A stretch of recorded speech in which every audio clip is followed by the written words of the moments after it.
Për te dritave të skenës dhe buzëqeshjeve në rrjete sociale, shumë çifte të njohura shqiptare kanë kaluar stuhi të vërteta tradhtie. Kur gjithçka dukej e rënuar, këto personazhe publik zgjodhen forcën e faljes përballë mëkateve të partnerit.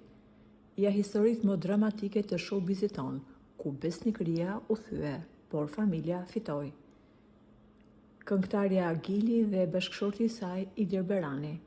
Edhe pse sot shihen si shembull i një martese perfekte për më shumë se 30 vite, fillimet e tyre nuk kanë qenë të lehta.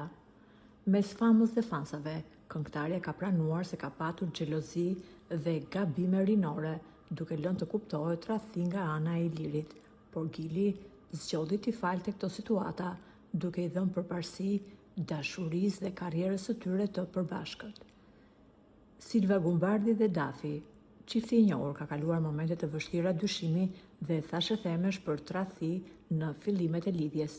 Silva ka rrëfyer hapur nëpër emisione se ajo e ka falur partnerin në momente të caktuara pa sigurie, duke u shprehur se për hir të djalit dhe dashurisë ia vlen gjithmonë të bëhen kompromise. Si Fyllam Muftari i njohur ndryshe si Cekja, aktori i dashur i humorit, nuk ka nguruar të pranojë publikisht në televizion se ai e ka tradhtuar bashkëshorten dhe ka patur aventura jashtëmartesore.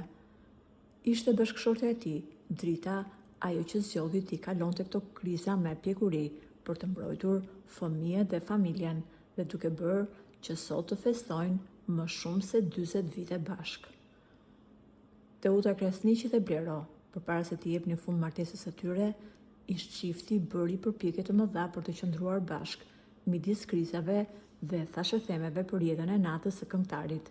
Teuta është shprehur se i ka falur shumë gabime Bleros për hir të vajzës së tyre, përfshirë edhe tradhtim bashkëshortore, por edhe përballë këtyre tentativave, çifti nuk i shpëtoi divorcit final.